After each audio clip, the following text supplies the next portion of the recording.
be dependent. I need money never ending. I'm talking 100%. I need the only you rent it. Word. All right. What's up, y'all? Back for episode 7. We're almost there. 10 episodes into Rags to Riches, where we're trying to educate people on how to be more financially educated in real estate and business and any kind of ventures that you're in right now. We want to just start tell you how to start from the bottom and kind of go up to no, not necessarily where we at. We're still climbing ourselves, but we want to kind of get you on a higher level than where you are right now. So right now it's just me. Jabs will be here on here in a few seconds. He's trying to get some scenery. He's trying to get some greenery in the background where it looks like it's good vibes back there. But uh, today's topic, what we're going to talk about, is private money lenders. It's something that everybody, especially in the real estate game, if you're a small business, you may need private money lenders to start up your business to kind of get things going. You want to approach them the correct way, and that's what we're kind of going to go over. Especially right now in this area, private money lenders is so essential, and it's very it's very key that you understand what their mindset is, the main things they're looking for. So we're gonna go over the three main things that they're looking for as a private money lender. They want to know where their money's going, how their money is being used, basically, what's the return, and when they're gonna get all their money back. That's some main things they really care about, especially in real estate. I deal with that all the time. That's the three things that you want to make sure you have in your proposal when you're talking to a private money lender. So keep those in mind. We're gonna go into a little bit deeper meaning into those, and especially right now in the era that we're in right now, where banks are tightening up. Um, Banks are tightening up, so same thing as private money lenders. They're tightening up as well.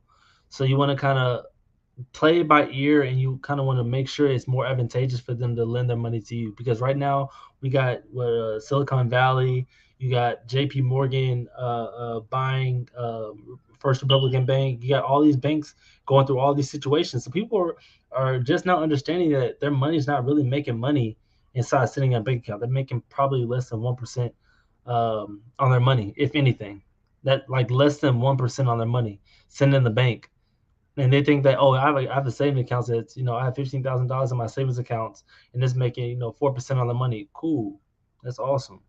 But you could put it into real estate, or you could put it into like somebody else's business and get probably double digit returns. That's what I'm in the business of. I show people how to make double digit returns on their money, and I utilize real estate. There he is. We're going hop jabs in here. What's up, my man? Hey, I like the y'all hear me scenery. loud You and made a clear? good choice. 1 second. All right. But yeah, so I mean, you want to make sure that you're kind of whenever you're looking for those guys, you want to make sure that you're kind of, what am I trying to say, doubling, finding ways that you can double their money, or at least not even necessarily, don't have to be necessarily double, because stock markets don't usually double their money. You want to find a place where you can put the money where it's gonna work harder than where it's at right then. So the bank is not the move right now. It's not, and we're gonna show you guys where to put their money's at. In our perspective, we utilize real estate to do that. All right. Let me see. I think he's still muted. Um, so other than that, we're just going to, like, how we feel about private money lenders and everything like that. What's up? Is it good? Yeah. Okay. Can y'all hear me loud and I clear? can. Hopefully everybody else can. Okay. I can hear you. I hear you pretty well. How's anything going, my Okay. man? It I is like good, bro. the different scenery. Yeah. So I came here to Texas Live, out in Arlington, kind of my little chill spot. So there's like water over here. I don't know if you can Oh see, yeah, but bro, it is like, I aesthetics. love this scene. So it's just kind of a chill little vibe. I might start coming up here just to do my YouTube live. Maybe have like a live audience. Maybe you Yeah. need to come over here, bro. I'll pull up. Because I'll put my link this. I'll pull up. I'll pull up next week. I can pull up on Tuesday next week. I can definitely Yeah. do that. Yeah, I can definitely do that. But nah, I'm I was giving them my little 401 on how I feel about private money lenders, how essential they are. Ooh, What does private money lenders mean to you? Like, how essential are they to your business? man, I love private money lenders, bro. Like that is like it's like the bread and butter of our business. So every deal that we've done, it required a partner, which we call them funding partners. Some people call them private lenders. I like to give them like I like to give my funding partners. I like to give them that like that family feeling. Like, hey, I'm a part of a family. I'm not just some outsider just giving you some money. So Yeah. I'm not. I don't want to be just your lender. I want to be part of the family. So I call them my funding partners. But they are like the bread and butter to the business. Every deal that we've done, including you and Mama Wendy, we we have not done any deals on our own. Like it required we call them private lenders, but in our world, they're funding partners. Yeah. So funding partners, they help us out each time we go and do these creative deals, cash deals, um, like just quick flips, anything. Like they're essentially they're everything we need. Um, but the reason that I love private money lenders, and I can tell you how I find them, and kind of how I structure deals with them. But the reason why I love them is because we need them. I Yeah. my first private lender, I didn't have any money to buy the house. In fact, half of the houses that I bought, I didn't have money. Yeah. Had like Exactly. $123 in my bank account, and I'm still able to buy houses. You know what I'm saying? Because of my private money lender or my funding partner. Uh, some months, like right now, some months I'll just spend money. I'll just spend money on crazy stuff, Walmart, maybe some shoes or something like that for the kids. And Yeah. I eventually, my bank account depletes, but I'm still actively buying properties because I have private money lenders that's allowing me to put no money down, no, credit check, no bank statements that they want to see, none of that stuff. Mhm. But these people are like they're essential to my business. I love them. Exactly. I love them. I love that. And the thing is, what I liked what you were saying, like they're really like they're basically family on in that other point. Like you want to treat them like that because you can't.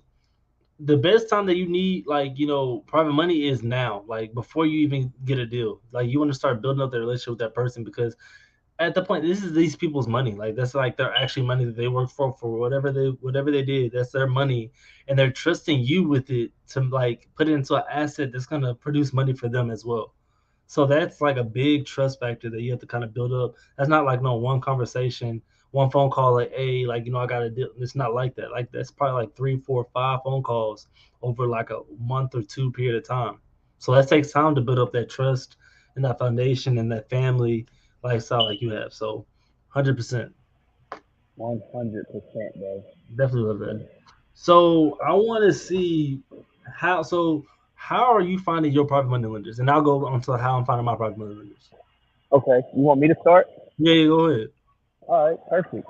So the first things first is like you said, and I want to throw this out there because I need people to know how serious it is when you're raising capital and when you're borrowing funds from maybe family or maybe some strangers. You have to look at these people funds as if think of it as your grandma Mm, gives you $10 to go buy some ice cream. You're gonna cherish that $10 because you really want that ice cream, yeah, right? So you're gonna make sure you protect that money, you protect your grandma's money. So this is the exact same way that we treat our private lenders. This is their money. They worked hard for that. That was my grandma's last $10 that she gave me to buy this ice cream. So I cherish this money. If if the $10 flies somewhere, I'm flying with that $10. right. I'm Facts. cherishing that money. So whenever we borrow funds from these people, they're some people they don't understand real estate. Some people they do understand real estate and they just want to make a return. Some people they just want to get involved and they're like, hey, I want to learn this stuff. I want to know where's my money going. I don't want to just spend my money with everyone because I don't trust everybody. Yeah, That's a huge factor whenever you're raising funds, whenever you're borrowing money. It's trust. That's the first thing I've learned that even though it's a business, but this business is based off relationships, and those relationships are built off of trust. yeah. And people, they will not fund your deals if they don't trust you as a person. So Hmm. I want to throw that out there first before I even tell you how we find these deals. But That's guys, good. That's good. make sure that you protecting these people money with your whole heart, Yeah, like that, because we don't want one bad apple to screw it up for everyone. You know what I mean? yeah. Especially for people that don't have money but they know how to structure deals. Because that was me. I Hmm. was in that position. So I just want that everybody to know, guys, let's protect these people's money. Yeah, But Now, how do I find, my private lenders? Um, One thing I do, and I love doing it, is going to meetups. I literally just hosted a meetup this past Saturday, and I found a private money lender there at the meetup. We were just talking. I'm not going to go look for private money lenders. I'm just chatting around, see what everybody's doing. And the guy, he comes up to me and says, "Hey man," um, he knew me by the way, but I didn't know him. He said, "Hey man, I heard a lot about you. I wanna invest. Like, I got like $30,000 right now. I sell cars. I just came from Mexico and I have some money, but I just don't have any deals. I don't know how to structure deals. I just have some money and I want to spend it on real estate. And Hmm. I want to put my money into someone that I can trust, that I know who's going to treat me right and is going to give me a return." Okay, perfect. I love those people, by the way. People Yeah. that they want to get involved in real estate, they want to know what this business is. I love those people. So the first way of how I find my private lenders is through meetups, going to meetups, networking Yeah. with people. The second way is through Facebook groups. I'm in every Mm. different Facebook group you can think of. Creative financing with Pace Mortgage Group, private lenders group, creative real estate deals group, DFW groups. I'm networking with every single person in there because they're a potential private lender or a funding partner for me. So I make sure that I get added in every single real estate group that I can find because there's more than enough buyers, wholesalers, and then people with money that just don't know how to structure deals. Facts. 100%. So that's that's where I get majority of my lenders from is from Facebook groups. Another place you can look on your county's assessor website, and you Mm. can You find the giving them the most T. You giving recent. them the Oh TT. yeah, Yeah. yeah. So I want people to know this stuff. Yeah, yeah. So you can look up the most recent fix and flip that was just flipped in your market. You can literally go Mhm. on Zillow and look up flips, look up, recently sold comps. Go type in that address in that county's assessor website and go look up the documents. There should be a promissory note, and it's either going to be a hard money lender or it's going to be a private money lender, one or the other. And so once you see that promissory note, you're going to see like the guarantor and the guarantee. You're going to see those two words, the guarantor. I forgot who's the guarantor, who's the guarantee, but um, you will see the LLC who borrowed the funds, and then you will see the LLC who actually funded the deal. Sometimes they have their personal names on there, but more than likely it'll be an LLC. But you can look up private lenders that way, and you can just skip trace them and call them. But that's another place that I find my private money lenders. Um, Sometimes I That's just free, find by the people. way, guys. That's free, like free. You don't have to like pay no Yeah, money to like look that up. yes. Um, Another place. Sometimes I just go through my phone and just ask my family, "Hey, y'all got some money?" Because some of them they do, and we don't know it because they're just they don't know what to do with their money. They just, what I'm saying, like, yeah, I got some money, but I mean, I'm putting it in the stock market. All right, cool. Well, what type of returns are you looking at? You know, if you were to put your money in like into real estate, Yeah. you know, I mean, it would be great because I'm only making like 3 or 4% in the stock. If I can get like Mm. 8, 10, okay, cool, boom, there we go, right there. Yeah. Just from me going through my phone. Another place, you can have your sellers. Like That's what I if was you waiting. I have, knew you were gonna say that. I was waiting for you to get to that too. Yeah. yeah, if you have some deals, if you're negotiating with a seller and you're gonna, cash them out, obviously they're about to get like 200, $300,000. They can be your potential funding partner or private lender. They know you're actively doing this business, so they're gonna tell you, or they're gonna know like automatically, okay, I can build trust with this person. He's been dealing with me. He's been working with me for like the past 2 or 3 months. He's been consistent. He knows what he's doing. He talked me from 500 to like 200. So Yeah. obviously this guy, he's legit. And yeah, I don't mind allowing you to, invest my money into real estate, Mhm. but your sellers are a really good source. For now, I'm gonna drop that. I got a few other different places, but I think I'm gonna let you kind of finish it off, Daniel. Yeah, yeah, yeah. So mine are very similar to exactly how you do it. I mainly utilize definitely meetups. Like especially when I first started, meetups are my thing. Like I just love meeting people, especially like I like using like one vehicle for like multiple things. So I like using for my lead generation for like meetups. I like finding private money lenders. I like finding my cash buyers. I like doing my like finding my exit strategies. I like doing all that. Networking community. So meetups is definitely one that I found my private money lenders at. Especially like you said, people that don't really understand how to structure deals or want to just be a passive investor and just want to put their money somewhere. I'll show you where to put it all day long. So definitely meetups is definitely one way. Another way is also Facebook groups. So the creative financing group pays Morby. The reason why I like utilizing that group is because there's tons of sub two students in there. It's like where's it at now? Like I don't know how many thousands of people are in there, but it's like thousands He's of like like 95 or something like that. 95,000 people inside a creative financing group.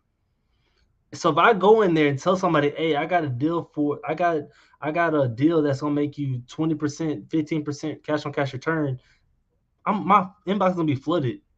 Like, but they're strictly looking for deals just like that. They want to put their money somewhere. So that's like I think it's underrated. I don't think people use it enough, and it's for do good reason because people don't know people like that. So it's just a good way to put your name out there. But if you got a killer deal, ain't no reason like the numbers don't speak for itself. So I say just throw it in there, see what you get. Another one is sellers. One of my sellers I did. So my like I think it was my third or my fourth wholesale deal. I went to the closing table with the seller, and I just straight up asked him, I said, "What do you plan on doing with the money?" And he was like, "Well, I don't know." I was like, "You don't know? You just?" I think he got like 187 or something like that all at the end, and he's like, "Well, I don't know. I was gonna put like part of it towards my house, and I don't really know." I was like, "You don't know? Well, I don't want you to put it in the bank." He was like, "Why?" And I explained it to him and all that kind of stuff. I was like, "Well, you're only making like less than 1%, having it in the bank. Like, why don't you put it in somewhere it's gonna actually make sense, and you can make like double digits?" He was like, "Well, okay." Instant private money lender, instant private money lender, right then and there. And then it's important to ask them how much they want to deploy, because you don't want to waste their time. You don't want to have an idea in your head and they have another idea in their head. So make sure like how much capital do you want to deploy into real estate. So whenever I ask for it, you don't want to see it for like another 6 months if it takes that long. Um, Sellers are definitely key. That's like every time you close a deal, you should ask them that every single time. And the last one, my biggest one is social media content all day long. Like people viewing my content, people seeing my story, people just interested in what I'm doing.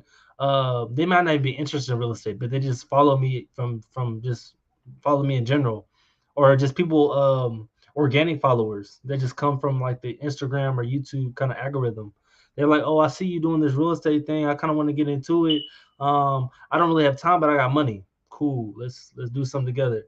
So my content is like one of my biggest sources of my private money lender because they kind of see what I do for a living. They know I know what I'm talking about. So I have the confidence to make videos about it.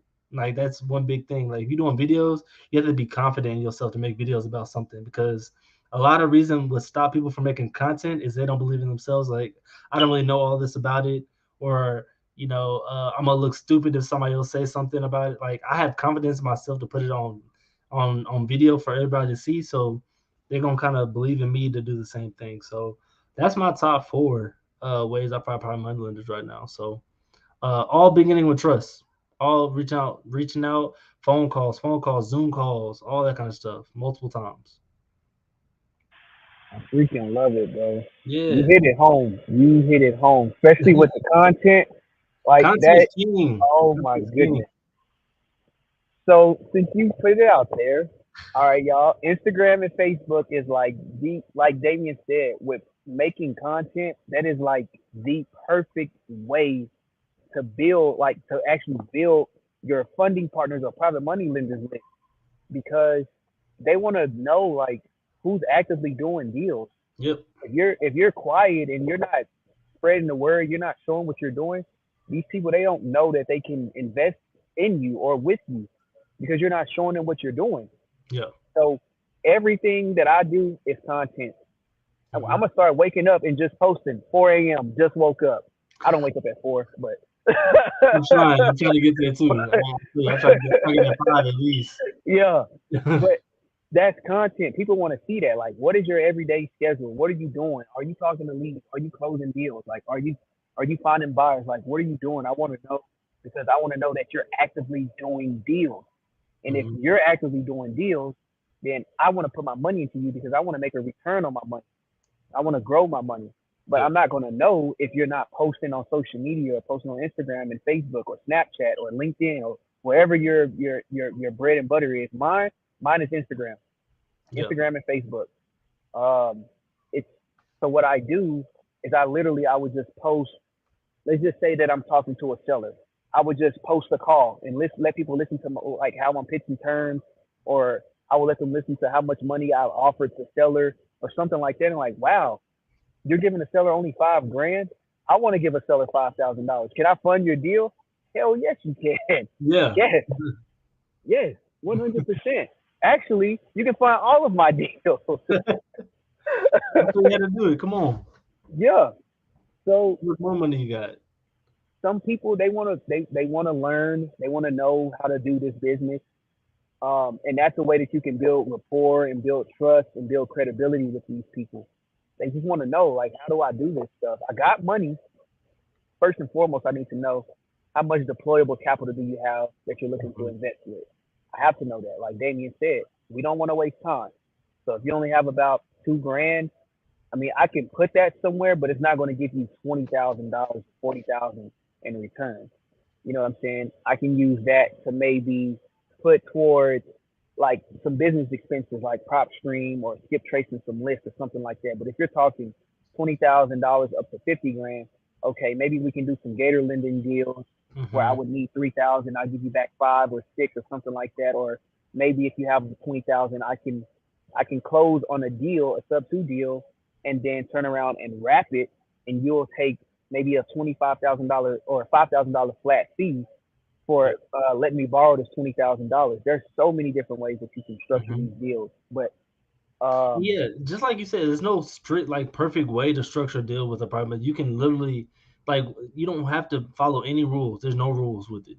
Like whatever you two agree upon that makes sense, like where they're gonna make money and you gonna make money, like there's no set agreement. So you can really make it however you want to. Yeah. But it's like what's the most craziest terms you made like with a seller or private money lender? ooh, I think um, actually it was this Georgia deal. Um, Wait, the deal that me and you were involved That's in. what I thought you were about to say low key. I was like, is Okay, this like yeah. a yeah. Here's why it's crazy. For one, because me and you we're really close. Even though Mhm. we're close, that doesn't mean you're gonna fund my deals. But we have to build trust. We have to build a relationship. We have to build a rapport with each other. We have to make sure that you know what I'm saying. Like you guys want to do the deal with me first and Yeah. foremost. But the crazy part about the deal is that it was $0 down to the seller. Mhm. Should I go over that deal right quick? Go ahead. Yeah, yeah, go ahead. Okay, perfect. And tell them why it makes sense for a private money lender to lend on that too, because it made sense for us. Yep. Yeah. So um, so how did I find this deal? First question. I found it through another wholesaler. Hmm. They didn't know how to lock up the lead, so I locked them up. It took us like maybe 8 months to lock this guy up. Um, we made an offer to, well, actually, the wholesaler made an offer. It didn't make sense, and so he came to us and said, "Hey, this is the terms that I would want if I do sell or finance my house." And we straight up negotiated. Okay, well, if you want full market value for this property, why don't we come in with like as less money down as possible? And he asked us, how much are you thinking? And I said, well, if we're giving you retail or like $5,000 or $10,000 over retail, I would be comfortable bringing nothing.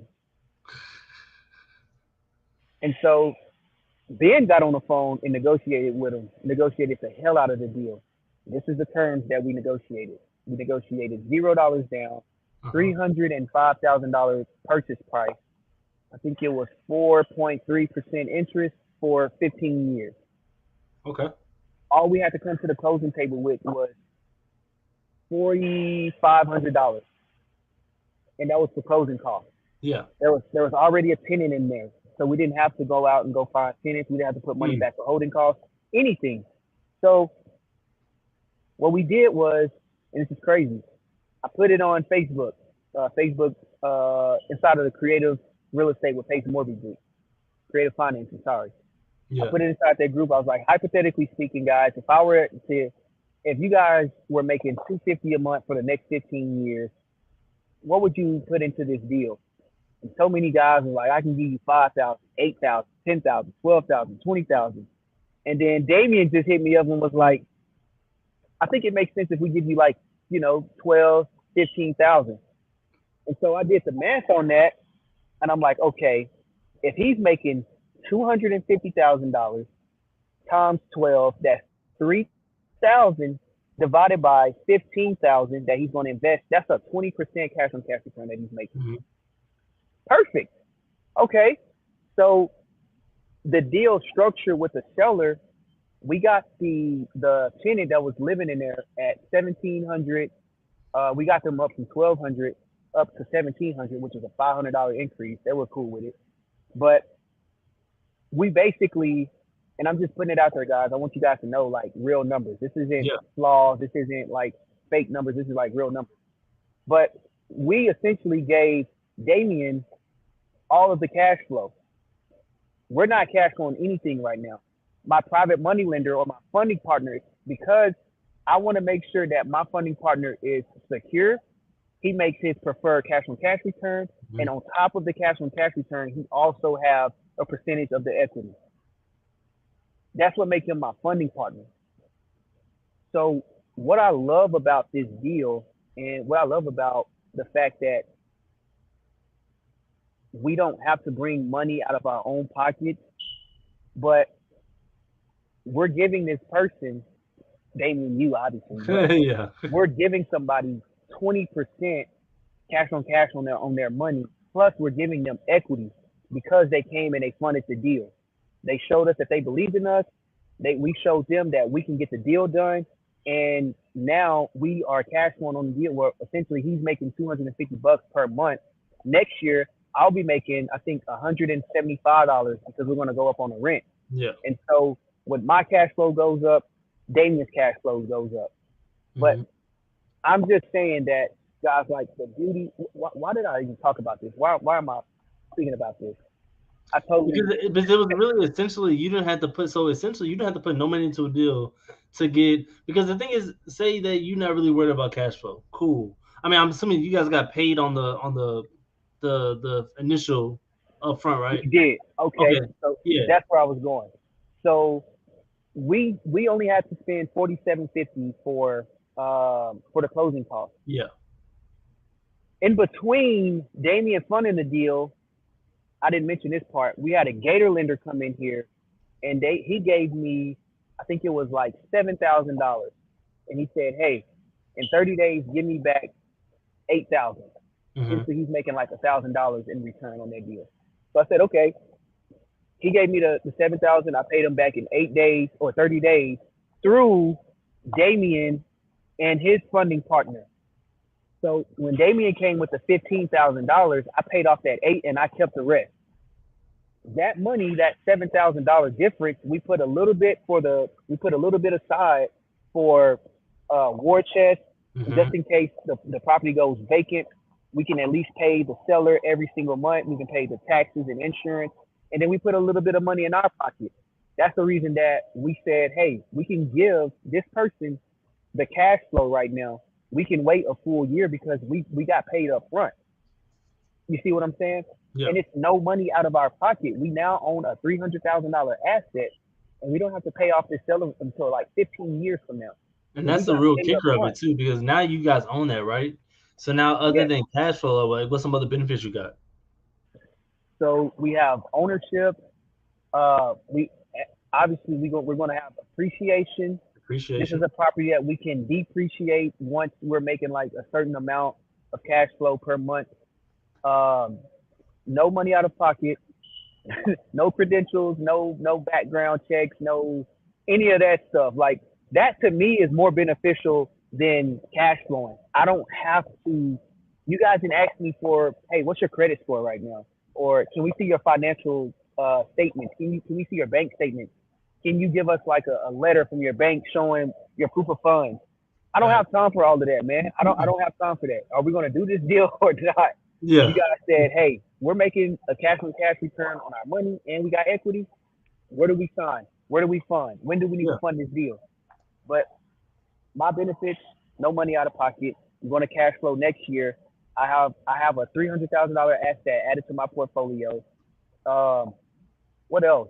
You guys didn't check my credentials or bank statements or any of that stuff. And dude, like And there's so and a many. lot of money you make that year from whether it be wholesaling, whether it be another business you got or anything like that, you can write off a lot of that just from just that one property. And the best thing I like about that deal that you guys have is the principal pay down factor. Because you guys have got that for 15 years. So you Yep, got a tenant paying down that mortgage that you just got out for free, basically, essentially. You got a mortgage out for free. He's paying down that mortgage for 15 years. So, and on top of that, in 15 years, 10 years, it's on double the value. So, yeah, and essentially, you getting free money, but you can take a loan against that equity and put it into yeah. all these other properties you got. And so that's like, that's like, man, real estate's fun. Like, real estate's fun. Like when you think about that, but that's really dope deal. But other than cash flow, I mean, you got so many other benefits that really gonna benefit you guys. That's really cool. I love that. I was gonna ask you about something about that. No, I mean, you think you really covered it all, but that's really dope. So, I mean, yeah, I mean, essentially, a private money lender covers everything that you don't want to like pay for, right? Yep. Everything you don't and get paid at the same time. Yeah. So, essentially, you want to. I think it's very important for you guys to know too. Whenever you're asking for a private money lender, double check your numbers and triple check and have somebody else double check your numbers before you even ask for money. And always ask for more than what you actually say you think you need. Always ask for more, please. Because the Wow. thing is, yeah. Because the thing is, the last thing you want to do is go back to that private lender and tell them, "Oh, well, this happened," and because that's gonna make you seem like you don't know what you're doing. And that's the whole reason they landed with you. And they're gonna start asking you questions. They're gonna be in your bag. They're gonna be all this and that. You don't want those kind of problems. I'm telling you right now. I haven't had to deal with it because I do that anyways. But I just know how people think. Because if it was my money, and they had to go back and ask me for more, I'm like, hold on now. They really know what they're doing. Yep. So make sure you always ask for more than what you need, and just have a reason for it. Have a buffer. Have a means of reason for like we're asking for more than what it actually needs. But yeah, everything that you don't want to pay for. That's really cool. That's really good stuff. So that kind of covered the why you would use a private money lender. Um, I want to kind of talk about how you would handle a private money lender. Like once you get the okay, like you can use my money. How do you want to handle them? Like, do you want to kind of keep them involved? Obviously, you want to keep them involved in the deal. You want to kind of in a way educate them. Um, so I'll give you another example. I actually invested with Pace. So I invested with Pace on a multifamily deal, I'm not and jealous if that's what you're thinking. no. No, but no, this is a good way he handled his private money lenders though. So like it was like really like I'm gonna start doing this way. Well, I'm not gonna start doing it this way. Like once I get to the money status he's at, then I might like fly out my private money lenders and stuff, right? But what he did was he actually got us really involved into the project. Like he got us excited to the project. So what he did was he was like, instead of just saying ask for the money and I'll just keep you updated on what's kind of going on. Even if you do that, I actually want to like take you to the property. I want to show you what we're actually gonna do. I want to put you like with hands on. I want to show you what the renovations are gonna be like.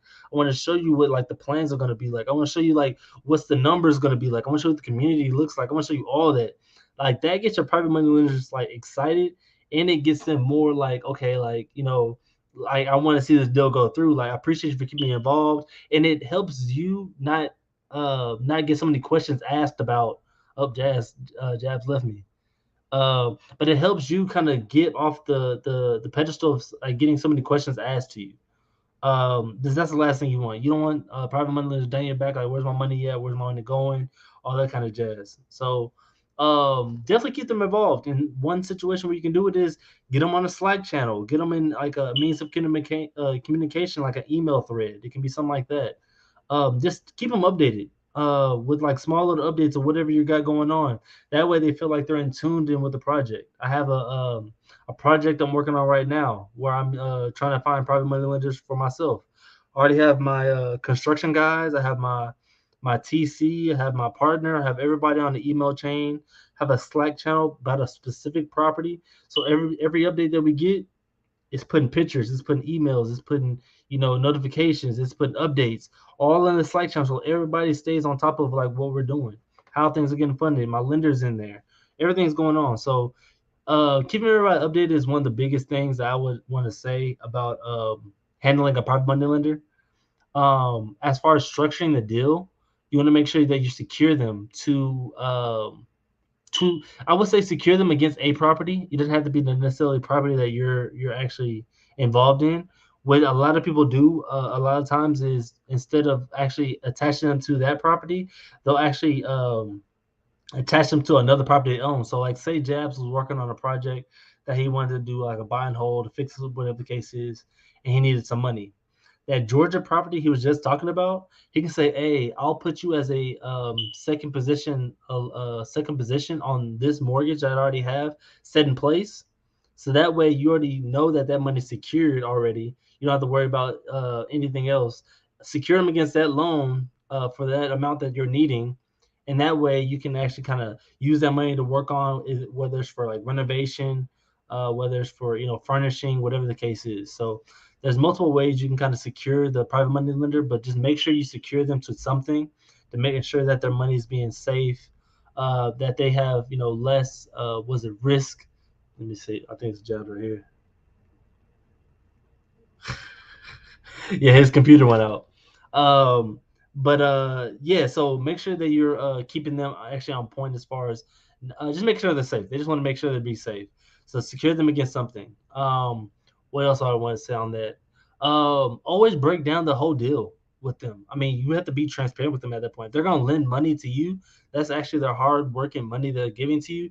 Make sure that you go back to them and you explain everything that you're doing. I'm doing this property where I plan on renovating 2 rooms, the bathroom, the upstairs, drywalling, the every like break down everything with them so they know where their money's going and they build up that trust with you. And at that point, they kind of feel more comfortable saying, okay, I know where this money's going. They already got quotes and everything like that. The project should take this long to finish up. And he's updating me all this time. Cool. Like I'll go ahead and lend my money to him. I know that I'm gonna get a good return. Again, you helping them out with understanding helps you out on the long end with having to feel under pressure with like where's my money, how things are going, all these extra questions. Just stay ahead of the ball. Um, yeah, I'm an open book with my private money lenders. Also, make sure that if you're getting like a loan or anything like from a hard money lender or anything like that, make sure that you get a term sheet. A term sheet is basically what the hard money lenders or the mortgage lenders, any of the banks, what they give you is basically showing that the loan amount that you're asking for, the term, interest rate term that you're getting, the monthly payments that you'll be looking at, the closing costs, basically like origination fees, points that they might have, has everything listed on there for you. So that way you're not like going to the there he is. I'm going to add him back in real quick. That way you're not going to the private money lender with no numbers, or estimates basically. You have hard numbers that you can actually show them from that term sheet saying that this is my lender's asking for, this is what I need to bring to the table to kind of get this bill going. Stuff like that. You live, man? Oh wait. Yeah, I got Okay. an HP laptop. Hey, ain't no wrong with Can HP, y'all hear man. me? I got HP. That's fact. I gotta get my charger for my thing died too. I'm playing.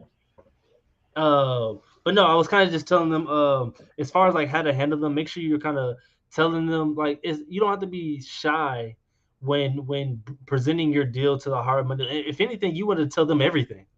You want to tell them where the like I'm saying like everything. Don't worry about like somebody trying to steal your deal. Like they're not in the business of doing that, or else they would have been did it. Like tell Yep, them everything that's going on with the deal. I mean, you don't got to tell them. Yeah, I mean, it isn't wrong with telling them everything. But you I ain't got to tell would. them how you getting paid, but just tell them everything as far as where their money's going. You know what I mean? Exactly. Yeah. People want to know exactly where their money is going because, and then that's like a really good way to build the trust with them. Yeah. So anytime like I have a deal, can you hear me like loud and clear? Yeah. Yeah. I got you. Okay. But anytime like if you have a deal and you're like afraid to show them what you're gonna make up front, you're afraid to show them what the deal looks like, then you might as well not even you might as well just go ahead and wholesale Confidence, that deal. bro. Like Confidence. Like Yeah, you have to have that confidence. Like, hey, look, Damien, I'm making maybe 5 grand up front. Here's the total entry fee for this deal: 10 to the seller, 5 to me, 3 to the closing costs, 3,000 for rehab, 4,000 for holding costs, and $0 for marketing. yeah, You're gonna make X amount of cash and cash return on your money, plus you're gonna get equity. They don't really care what you're making because they're being involved in the deal. You know what I'm saying? Like that has nothing to. I mean, it does have something to do with them. Like they're not gonna pay you yeah. $100,000 or something like Like I that. get to a point where I don't show them how much I'm making, but I'll show them how much they're making and like how Yeah. that can work out. Yeah. Yep. Yep. And I like the way you said that. So, because Because some people be petty, bro. Like to be real, like some people be yeah. petty. Like, oh, you making this much for my money? Like to be honest, some people are like that, and so to save Hmm. myself the trouble, I'll show them how much they're gonna make and like how for sure they're gonna make it, and I don't show them how much I'm not gonna make. If it's a lot, if it's not, then I'm like, okay, I'll just show them.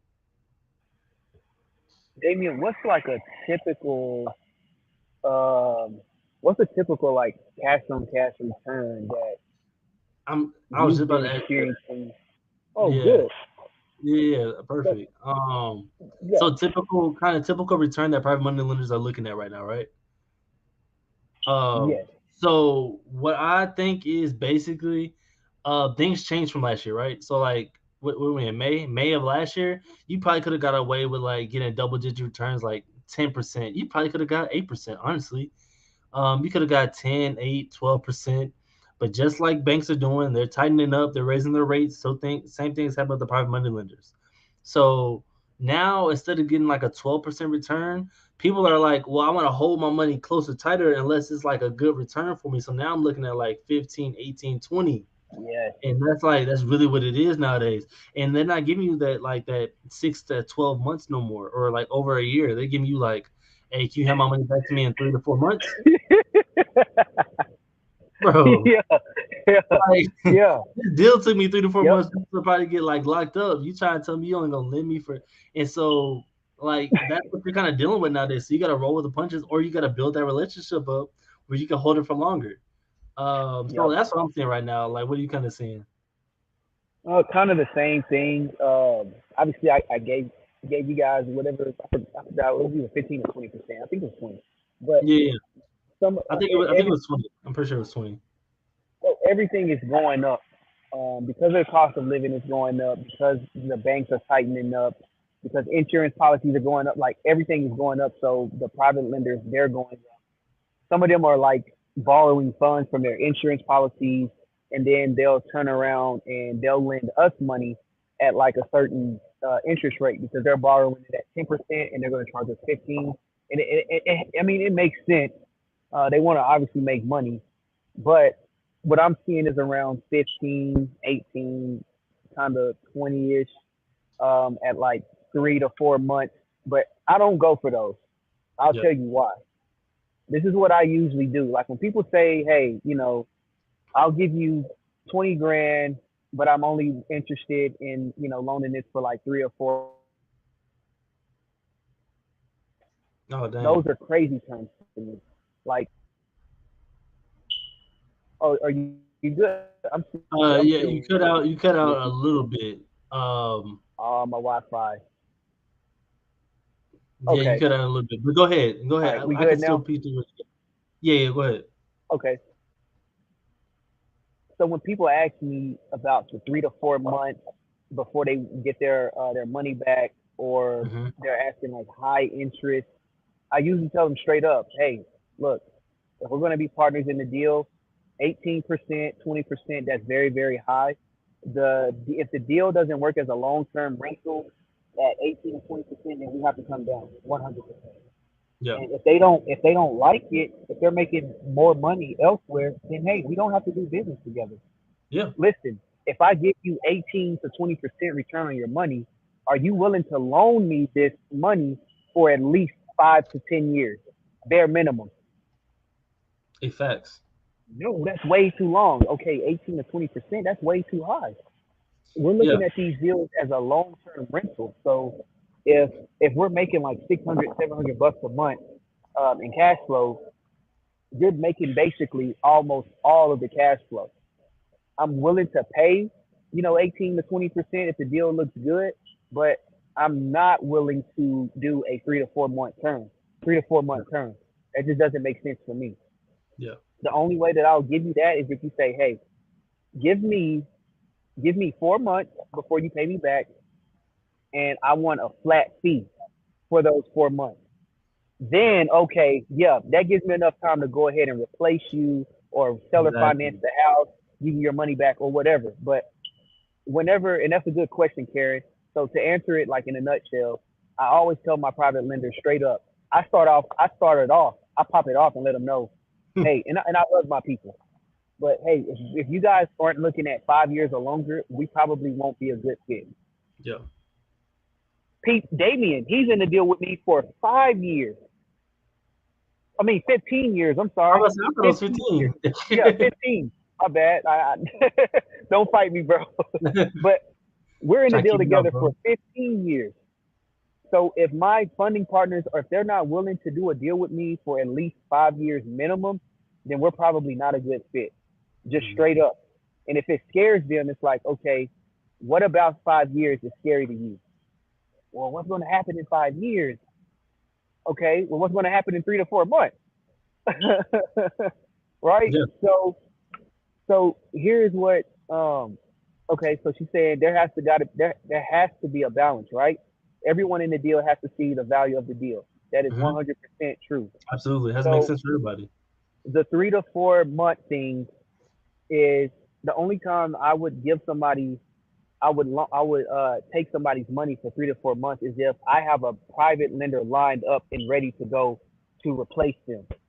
That's the only way that I would allow myself and my team to borrow funds for 3 to 4 months. It's just in today's market, that's really not doable unless you're like doing some type of gator structure. But Exactly. for a long term investor like myself and like Damien, we're not looking for the lenders that's trying to lend for only 3 to 4 months because our deals require a longer term. The only way that they can get paid out in 3 to 4 months is if we replace them with someone else, and if it's a smaller loan amount.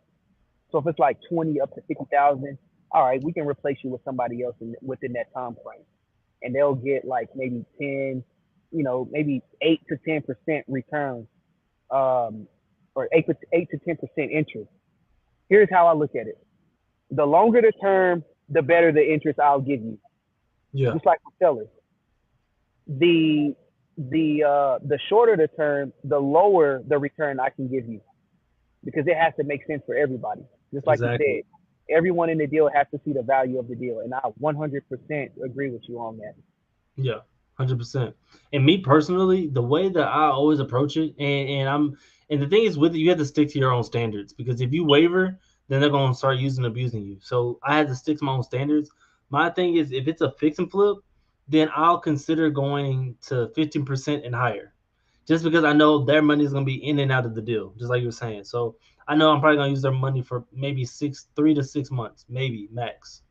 So I don't mind paying a higher interest rate for that just because I'm gonna be in and out of the deal.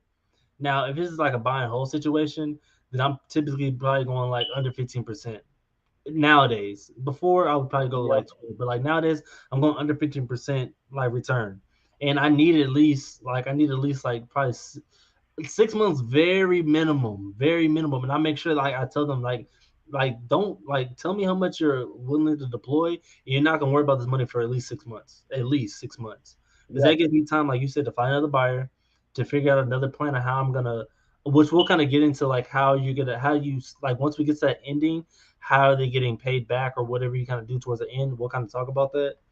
But as far as making that deadline, I make sure I tell them like, hey, 6 months is my absolute minimum. So I need that. I need a in the contract that we have written with the private money lender. I say that you can't whatever situation happens, you can't even ask for your money back. Like I need at least like a 2 months advance yeah, before you even try to think about asking for your money back, because I got to figure out a way to pay you off to get where you're going, and you definitely gonna lose some money for that. And I make sure all that's up front. So, um, yeah, you just gotta make sure that you have your upfront rules and don't waver. Because then at that point, if something does go bad, you can't blame them for it because you're the one who change things up when you know the way you should stay what it was. Yep. Um, what else? What else? 100%. Yeah, 100%. So let me ask you, what's some ways that you pay back your money, private money lender? So say you're at you got it for about a year. They said I said I'm gonna give you my 50K for 15% for a year, and now you're at month you know 10 right now. You got 2 more Hmm. months. You gotta pay me out, and you feel like what's some ways you're gonna replace me or pay me out or whatever the case you're gonna do. Well, since you already accidentally Yeah, said yeah, it, yeah. I didn't mean to say it, but I'll yeah. talk about that. So, first way is I hate saying the word replace because it sounds terrible, but I'll just replace you. Hmm. I'll find someone else. I'll go on Facebook, go on Instagram, and I'll post, hey, anyone looking to deploy 50K into real estate or into a deal, I'll give you X amount. Sometimes I don't even say the returns, just because I want to kind of tease them a little bit. Like, hey, who wants to deploy 50K into a real estate deal for the next X amount of years? And all I'm doing is I'm just teeing them up to replace you. So you Hmm. gave me 50K.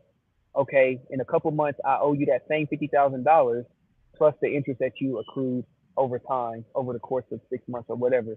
But I'm going to replace you with someone else. I'm going to call maybe Jordan or I'll call Brian and say, hey, Brian, I need $50,000. And Brian got that kind of cash. He's on YouTube right now looking. But I'm going to say, hey, Brian, I need $50,000. I want you to actually partner with me on this deal versus be my private lender because I want you to stay in the deal with me. And he's like, okay, what kind of return can I get? What do you want? Well, I want to see at least 15%. All right, cool. If I give you 15%, are you looking to move forward? Yes. Perfect. If the deal works at those numbers, then I'm going to call Damien. Hey, Damien, look, I got a guy. He's going to replace you. He's going to wire the funds to, we can do one or two things. Either wire the funds directly to you or we can just wire the funds to the escrow account. That way you can get your money out of there. And you may either say, hey, just wire it to my account or just wire it to the escrow account. But that's one way. I'll just replace you with another lender. I know that was a long answer, but I like to go in details No, about no, no. it. That's exactly what they need. A whole long answer on it. So yeah, yeah. That's one way to do it. Another way, Yeah, go ahead. um, you can just simply, and I don't want to do this right now in today's market. It's 2023, but you can just refinance the property, do a cash out refi. So I'm Yes. just going to simply go to a lender or go to a bank and say, hey, I want to do a cash out refinance. They're going to tell me, okay, cool. Well, we can loan you 70 to 75% loan to value on this property. That way, Damien can get all $50,000 of his equity or all the $50,000 of the amount that he loaned to me or lent to me. He can get that back, and I remain in the deal. Now my monthly payment just changed because I just refinanced it. I have a new interest rate, a new loan. I have new everything. The good part is that I just got Damien paid out. So to answer the second one is I'll do a cash out refinance. Yeah. I To don't want to touch, do it today, but I say to touch on that because the thing is, I'm actually doing that right now. So yeah. so I'm anticipating getting a private money lender. So if any of you guys are private money lenders that want to lend 80K out for me at 20%, I got you for 3 months. Which is I already know I'm gonna find a lender for that. So if y'all want to eat on it first, let me know. But the thing is, what I'm planning on doing is I'm gonna flip this one. I'm gonna fix it up. I'm not flipping it. So I'm gonna fix it up, and then I plan on getting a refinance out on it.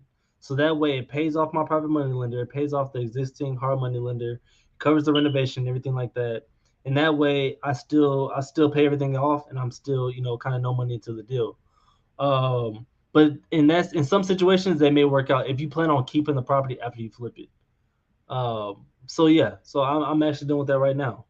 But that is a really good way to kind of pay them off too. Hmm. Cool. And then another way I like using is renegotiating. A lot of people don't even try doing this. Like Damn. a lot of people just Nice. feel like like oh my time's about to end and I got 2 more months to do it. Like what's stop you from just going back to them and saying, hey, look, I need Wow. another 6 months. How about I just add like another 5% or maybe give you some equity, and Bro. extend it out like another. No one really does that. And they feel like they can't do it because, like what I said before, that kind of contradicts what I said before. Don't ever go back and ask your private money lender for more money. But you're not asking for more Hmm. money, you're asking for more time. And you're compensating them for that. This time is money. So you can either give them equity for it to Wow. renegotiate, or you can just pay them like an extra, like, hey, I'm gonna give you another 5% because I'm about to raise rents anyways.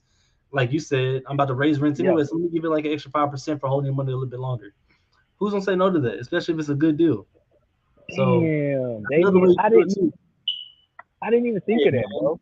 hey, Renegotiate see, it. yeah, I just y'all gotta put some fires in the chat on this one. Like that was cold right there. I never thought of that. Like just hey, look, instead of me paying you off, why don't you just stay in the deal with me a little bit longer? I'll give you some equity and I'll yeah. give you a higher return. Sometimes they like the cash flow. Like, hey, you know what? I like the cash flow. Like, Oh you did my a good job. Christ. Like, I like the cash flow. And they're like, you know what? Okay, cool. I'll get more money from you. I'll do that all day long. So yeah, 100%. I thought you were gonna say you're just gonna sell the property. That's what I thought you was about to say. You can do that too. You can do that too. Dang. So good Yeah, go ahead. question. Pros and cons of refinancing private money lenders out. Please. So I would say a con, I want to start with the cons is Yeah. today. So here's a con, and here's why it's a con. The con is that we're refinancing this interest rate. Most of the times we're taking over a loan that, okay, let me go back real quick. Hmm. Y'all walk with me real quick. We're going into a deal. We take over a deal. We take over a subject to deal at 2.9% interest rate. The mortgage is 1,100 bucks a month. We can rent it out for 1,900 bucks a month. So our what is that? Our gross cash flow right now is 800. Okay. Damian funded the deal. Hmm. He funded 40 grand for 12 months, and he wants his money back in 12 months. All right, perfect. We have a lot of equity inside of this property. So we go in there, we go to the bank, and we do a cash out refinance. Because we did that cash out refi, we changed our interest rate from 2.9% to 5.8 or 6.5 or 7%.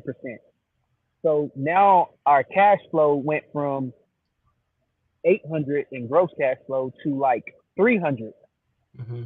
because we just got a new loan. We just got a new interest rate. So now our new monthly payment is a lot higher than our original monthly payment. That's like the biggest con for me, like Yep. the biggest con. But the pro is that for one, I'm no money out of pocket. I literally just paid my private money lender out as agreed on the contract because a lot of people they don't go like some people I've been seeing it they don't go according to the contract. Some people they would say, hey, I'll pay you back in 12 months. That 12 months turned into like 18 months because they didn't go according to the contract. So you want to make sure that you prepare yourself to refinance this property because the refinance process could take a little bit longer than you expect. Yep. So, um, oh crap, damn it, Brian just got my attention. He got a private money limit for an $8.75 million deal tonight. Oh yeah. Chill out, Brian. Damn. Whoa. Go ahead, man. Hey, we definitely understand. Go handle business, man. Wow. But the again the pro is that you're basically I'm getting Damien paid out. Hmm. And now I just created a new loan, which is kind of a con. I don't like to do that. I don't like to refinance out of the loan that we just took over sub two. Yeah. So if I just took over a property subject to and they have like a really, really low interest rate, I want to hold that in place for as long as possible. But if my private money lender says, hey, I want my money back in like 12 months and we got equity, but we don't want to, change our interest rate, we almost have to because we Yeah. got to go and refinance the property. That's like my last. That'll be like yeah, that'll be probably my last go-to option would be to do a refinance, a cash out refinance Yeah. to get this guy paid off. I'm looking for other private lenders so Yeah. that they can replace him. But a big pro is that you get your guy paid out, you give him his equity back, and you don't have to come out of pocket any cash up front. I think that's a really big pro of doing a And cash if you out think refinance. about it, like if you're using that private money lender, like like you plan on using them again, you really just like had a good experience with them, you got them paid off, and now it's like reloading your credit card, and you can use them again for another deal. It's like, okay, now I showed you like I can make you money, so like let's go do another deal. Like I paid you off, I know you got money now, so so yeah, let's go put this another deal. So I like that too. So the main cons for you is like you lower your cash flow if you refinance, which is 100% true, and then you get a higher you lose that good interest rate that you had now, especially now you probably Yeah, looking at like six, seven, eights from like twos and threes and stuff like that. So you lose that good interest rate and everything like that. So I feel that. 100%. So she, I feel I that. think we had said something earlier, and Karen just mentioned 20% to Oh, 25% oh, with the for the balance of the renegotiation. loan. Yeah, Oh, so shit. we're talking Another about on the 5%. the renegotiation part of it. Yeah, Uh, yeah. yes. So yeah, So I want to touch on that. Actually, Damien should touch on that because you brought it up. yeah. So I mean, yeah. So in that sense, also like in that instance, so say I needed this loan for like I said 3 months, right? And I was like, that 3 month marker hit, and I'm like at 2 months and 10 days, and 20 days I got to make up some money for her. And I'm like, I ain't got all like the fix and flip is not ready yet, so I can't refinance out because the lender, the lender, refinance lender is not gonna give me a loan unless they go through an appraisal and do everything's on the up and up. And if I'm not done with the construction, I might have to extend that period of time. Say I gotta get a permit. Permits take months, and then that comes out of nowhere. Then I gotta extend that 3 months out. So if like I know that person not gonna be happy with me extending out that time, I gotta make it an incentive for them. So I'm like, okay, look, instead of doing now, I gotta extend another 3 months because the permit takes a minute. So now I gotta hold your money for a total of 6 months. So in this case, let me do 25% since I'm holding your money 3 months longer than what I said. I gotta pay you more than what I said. And so yeah, you go from the 20 to 25, and you'll pay them 25% interest on that loan that you're borrowing from them over a 6 month period of time. And usually, when it's a fix and flip, I don't pay them monthly. I pay them all at once at the end. If that makes sense.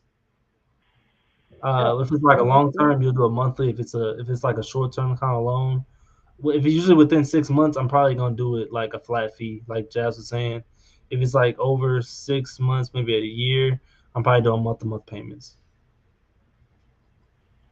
That was a really good breakdown. Cool, cool. Let me So, see. You want this righteous one right? assets. Welcome Actually, back. yeah, we had to ask a question from you last time. We didn't. We were kind of hop you on stage. I forgot what the question was now though. I But forgot too. So he go asked, ahead. he or she, would a HELOC be an option to cash out your lender? That's a really good option. You Yeah. can pull out a HELOC. Oh, you want to answer, Damien? I'm sorry. No, no, no, no. Go ahead. No, go ahead. No, you go ahead. No, I'm just Oh kidding. yeah, yeah. No, you hang up first. No, you hang up first. No, but pulling out a HELOC is definitely a good option to cash out your lender, because HELOCs they charge I think less on the interest rate. I have not pulled out a home equity line of credit yet, just in case anybody don't know what HELOC stands for. It's a home equity line of credit where you're just basically pulling out, like you're basically pulling out a loan. You're pulling out a line of credit on your house. It could be a personal home or maybe an investment property, but you have to go to like specific lenders in order for them to get you that home equity line of credit pulled out because some lenders they don't allow it if it's an investment property. So you have to go to like a specific lender in order to pull out a HELOC. Hmm. But yes, just know that when you pull that HELOC out, you're going to have to pay an extra mortgage payment or an extra monthly payment because you still have your PITI plus now you have your HELOC payment. So you can use that, but just make sure that your numbers work Yeah, to actually pull that money out to pay them, and you can still cover your mortgage plus the HELOC payment. yeah, Hopefully that makes sense. yeah. And in HELOCs, you have to be careful, 100% because with HELOCs, they're variable rates. So they adjust is what that means. So it can range from 5% to like 8%, or like whatever your lender ends up picking. So always plan for the worst and calculate it for the worst amount. Even if you get like a 5%, calculate it to 8 or whatever the highest amount that they say it is.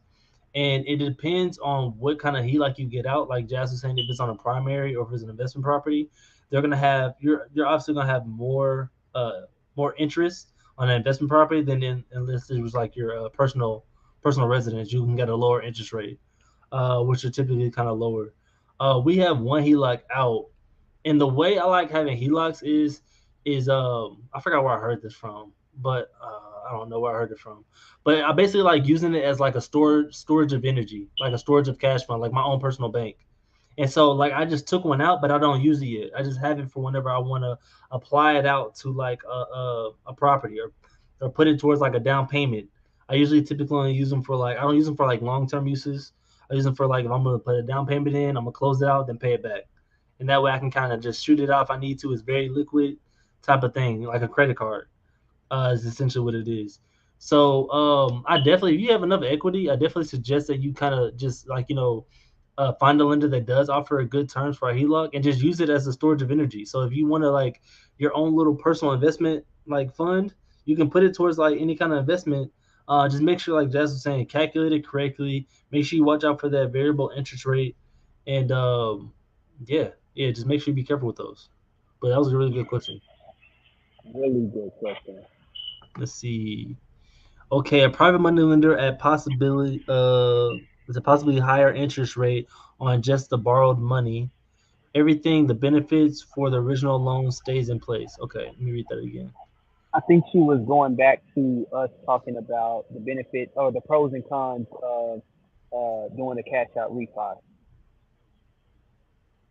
Um, Say it one more time. I'm sorry. Yeah, so I think she was talking about or going back whenever we brought up doing the cash out refi, we were talking about the pros and the cons, Uh and I huh. think she was going back to that and saying, okay, so this is the benefits and this is, I mean, here's the pros and here's the cons. Oh, okay, gotcha. Yeah, yeah. Yeah, So yes, just on the borrowed money, everything benefits. Yes. So that is the benefits and the cons to it. Um, yeah. So, I'm sorry. I got a text from my. Sorry. Yeah, give me 1 second to answer this real quick. all right, cool, no problem. So, you mind clicking on the Karen? She has said from easiest to most challenging. Please share ways to pay back private money lenders. So the easiest way, and it depends. Are you talking about through monthly cash flow, or are you talking about like just paying them off like in full? Because if you're talking about like how to pay them throughout the length of the term, then I usually pay them through my cash flow. So if I'm making like $1,000 a month, and my private money lender payment is like maybe $200 a month, then my tenant is the one who's essentially paying them. But we have a servicing company that's going to service those payments to make sure that we make the payment to our private money lender.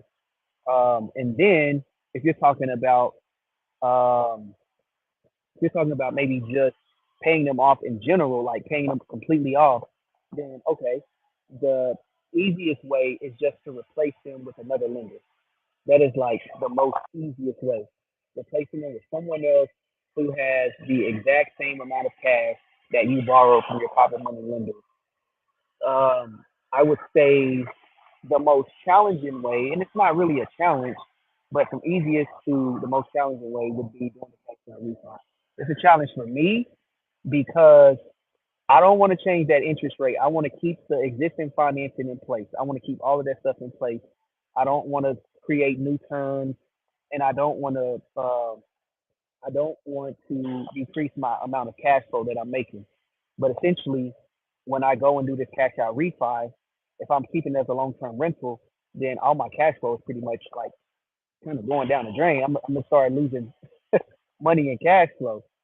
But that's kind of like the most challenging way for me. But you can also sell the house. That's another way that you can pay back your private lender.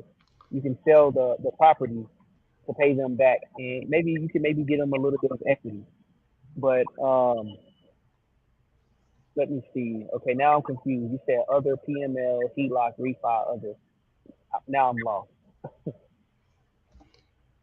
You might want to highlight that real quick. This one right here. Yeah, Okay. yeah. I kind of want to get some clarity on that. For what was the previous? I just hopped back in. What was No, you're good. No, I'm talking to Karen. I'm trying to see Oh, okay, what I got you. exactly. Yeah. After PML, he like refi others. Are they asking for like what's some other ways that you can pay them back? Is that what she's asking?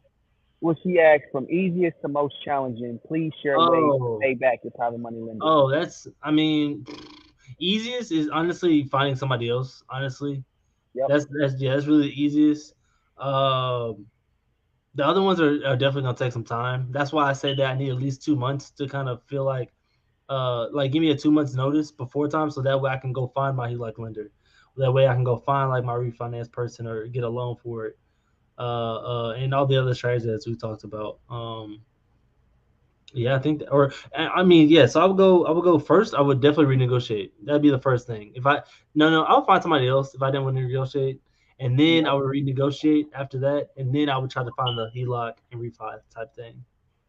That's my easiest to hardest, I guess. I love it.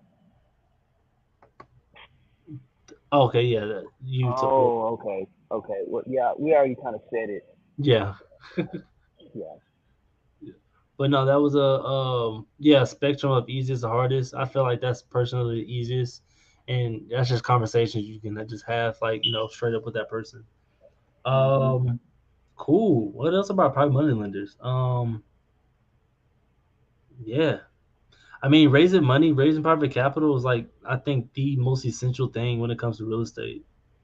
Like more than marketing, honestly, more than dispo, more than underwriting, more than I think that's like one of the most essential parts in real estate because if you could raise private money, you can literally buy yourself into any deal.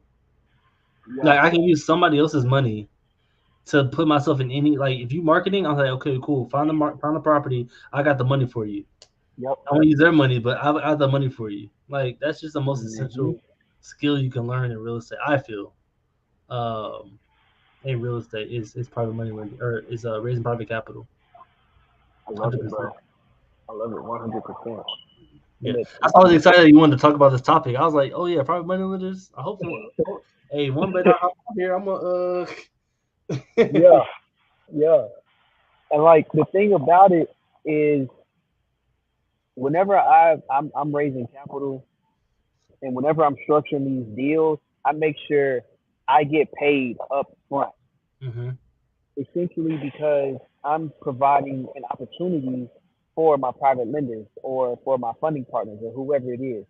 Yeah. But I have to make sure that I get paid up front, and it doesn't have to be $20,000, $30,000. Now I've gotten paid $25,000, but I have to split that with my team, pay my acquisition manager, my partner, all of that stuff. But that's because the deal made sense.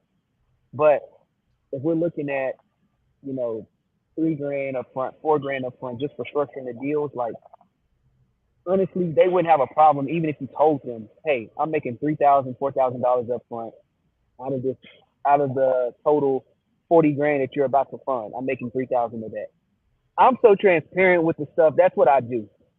That's just me. It's just a way that I build trust with my people. A lot of people ask me, hey, can you connect me with your private lenders? I don't like saying the word no, but it's almost I have to say no Yeah. because that relationship took time, effort, energy, sweat equity. Like that, it took a lot for me to build that relationship. So whenever people ask me, hey, can you connect me with your private lenders? I've only done that once. hmm I've only done that one time, one time. And that's because me and her already have a relationship. I have her MLS access. I have like everything I need to know about her. Like I have all of that stuff. She sends Yeah. me deals all the time, and she brings value. So I'm like, all right, you know what? I don't do this, but here I'm gonna connect you with one of my guys. Here you go. But I typically don't do that because it takes time, energy, effort, like sweat equity. Like it takes a lot to build these relationships, and you can't just go in, call somebody and say, "Hey, I need some money." And then if you Man, mention my name and you that's approach what I'm me about to that way, say. that's going to give me a bad reputation. It breaks your relationship with that person because they're Yeah. like, oh, this person just sending or Jab's just sending anybody to me. Like, they must think, I don't know. They must think I'm just like made of money type of thing. I'm Um, a so yeah, walking ATM. Yeah, I'm a walking ATM. And it might be true. They still don't appreciate Yeah, it. yeah, Because that's a waste of their time. And a lot of the lenders that I talk to and work with, like they're quick. Like they're just hey, like, once we built that relationship, they're like, hey, okay, just tell me what you need at that point. Like we don't have to kind of build up that, hey, how you doing? And like I said before, like when we our first episode, we don't like doing that. Like whenever I go to my lenders now that I built up a relationship, I'm like, hey, I got a deal. Like this is I'm just telling them straight facts. Like I may say hey in my first word, but everything else is about the deal. Like I'm straight into it. And that's what they appreciate about me. Like they just know that I'm like, hey, I'm bringing value. This is an opportunity that you could be in. I know about your work. Let's like when do you need it? That's the next question they usually ask me. When do you need it? And so yeah, straight to the yep. business. I love it, man. I check on them every now and then, like holidays and no Yep. birthdays and Facebook posts and stuff like that. But otherwise, like if I'm texting them, they know if it's a text, then I'm like for real. But if it's like a Instagram DM or Facebook message, then it's like hey, how you doing? Cute kid pic, whatever the case is. So yeah, Yeah. Yep. 'Cause you want to keep that relationship. You want to like when yeah, you yeah. Just establish touch them that every now and relationship then. with these Touch them, people. touch them every now and Like, then. yeah, we. So I'm glad you brought that up. I have my partner. He created a follow up sequence with our funding partners. Mm, Um, so every 3 weeks, every 3 months, we follow up with like potential funding partners or funding partners that already funded deals. Hey, how you doing? You still actively funding deals or whatever. Just want to check in on you, make sure you're good. First, I do a temperature check whenever I'm doing these follow up calls, just because like you can kind of tell if people are not in the mood to, yeah. talk about real estate. Like, hey, just checking in on you, making sure you're good. Yeah, yeah, yeah. I'm fine. What's going on, Jab? Perfect. You want to fund some more deals. Yeah. So then I'll kind of get into it. Hey, man, just checking in, make sure everything's good. Yeah, I'm good, man. What's going on? What you got? I love hearing those words. What you got? I love hearing those 3 words. What you got?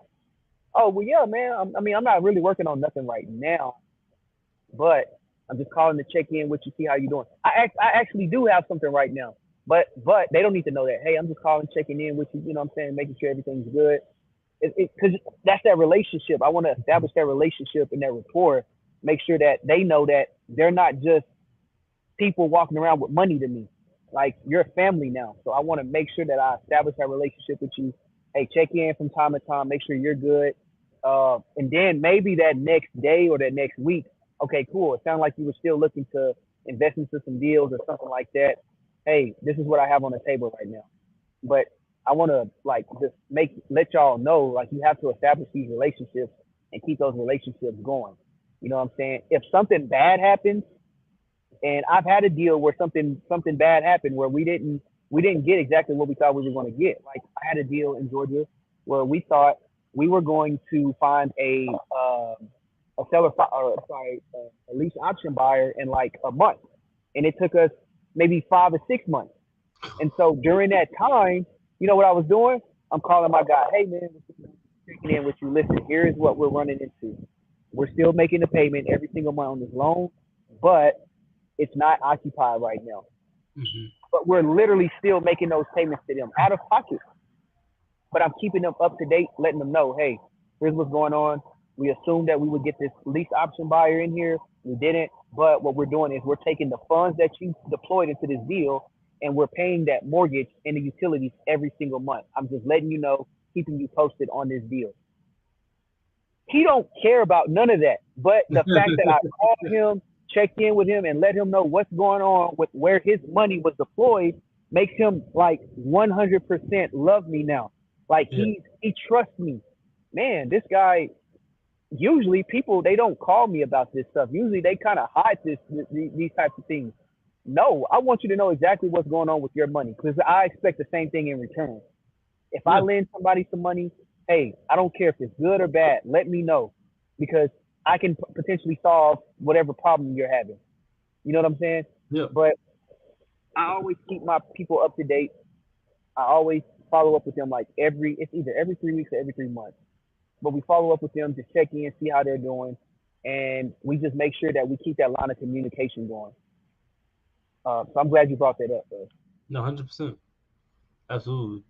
I'm trying to think what else we need to cover about private money lenders, man. I think um, you found out how you find them, you found out how you treat them, it's about what we use them for, the different types of private money lenders, the short term, long term.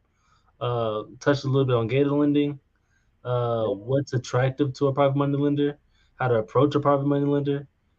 Like I think if y'all don't know about private money lender after this episode, y'all weren't paying attention. I Go was like, back, rewind, and watch it again. yeah, how to pay off a private money lender, different ways to pay them off. Like we kind of covered a lot. Maybe Um, we can do some case studies. yeah, We yeah, can no, do. 100%. 100%. Yeah, yeah, 100%. I got a couple that I can like bring to the table. We can talk about them. Perfect. If you guys would like that, go ahead and let us know in the comments here or now or later. When y'all watch it, we can definitely make some case studies about Blend Lender, how we found them, how we funded it, the aftermath. I actually had one. Well, no, it didn't end bad, but it almost did. So I wanted, I low key wanted one that ended bad, but then I kind of don't want to wish it upon myself. But I had one that almost ended bad, but we got it through at the last minute. So, um, yeah, Love it, man. So yeah, I say that could potentially be. Well, yeah, y'all let us know in the chat in the comments what y'all want to hear from us. yeah, and Uh, it's about that'll help anything. out a lot. Yeah, if it's about anything, y'all want us to do calls, y'all want us to do lending, y'all want to do KPIs, y'all want to do I mean anything y'all like y'all kind of need. That's what we're here for, to kind of get you started off. Like I said, in your business journey, your entrepreneurial journey, and whatever you're doing, we want to kind of help that out. For sure, man. Yeah, Cool. well, we definitely can do some case studies showing you guys how we paid our private lenders, how we structured the deal, how we found it, how we paid them off, all of that stuff. I think we'll do that probably in the next couple of episodes. Yeah, most definitely, we can definitely do that. I'll set that up actually. I'll set that up. Perfect, man. All right, all right, man. Well, it's been another good one. Appreciate everybody that had questions, and hopefully you guys got some knowledge from that. It's about that time to kind of dip off. So, Yep.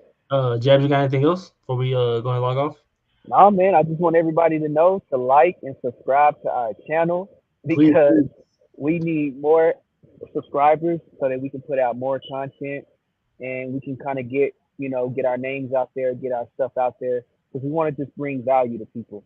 The Yeah, reason why I want to bring value is because I want to do more deals with everybody. It's just being 100% honest. But I also know that people are in our shoes when we first started, and they just kind of have that hesitancy of, oh man, like I'm confused here or I'm lost here. You guys can always DM us on Instagram, Facebook, or even type in the comment section, say, hey, I need some help with this section of my business. Can you guys help me out? Because we were there, we already know what it's like. And now that we're like 30 properties in, 40, maybe 60 properties in, we can go ahead and help out where we can. But hmm, that's the reason that we make these videos. We want to bring like real value, not the fluff, not the all the fake guru stuff. We're not trying to bring that. We want to bring like actual numbers, actual case studies, real case studies that make sense for you guys. well, I So don't know why I did that. I like Um, it though. No, what I was gonna say, and make sure you guys don't just consume the content. Like, it's cool. We appreciate you guys being here, but make sure y'all take action. Like, Jabs got a meetup that he does every single month. Like, y'all go to those meetups. Like, if it's not that one, go to any of these meetups. Take action. Start meeting these people. Start meeting your private money lenders. Start connecting with wholesalers. JVing with people. One main thing I did when I first started was I just consumed a whole bunch of content. I consumed a whole bunch of content, and I never took any action. And so I'll be straight up with y'all. I didn't take any action for a minute. And so, real life example. So don't just make sure you take action. Make sure you learn the content. Cool as get it. But the best thing you can do is get in the field and just learn it offhand. So 100%, yeah, man. Yeah, man. cool. Well, All right, I my was. man. Oh, go ahead. No, I was like, all right. I'm about to log it off. All right, man. I'll see you on the next one. I'll see you Thursday, bro. All right, Y'all my have a man. good one, man. Like and subscribe to our channel. Please. All right, y'all.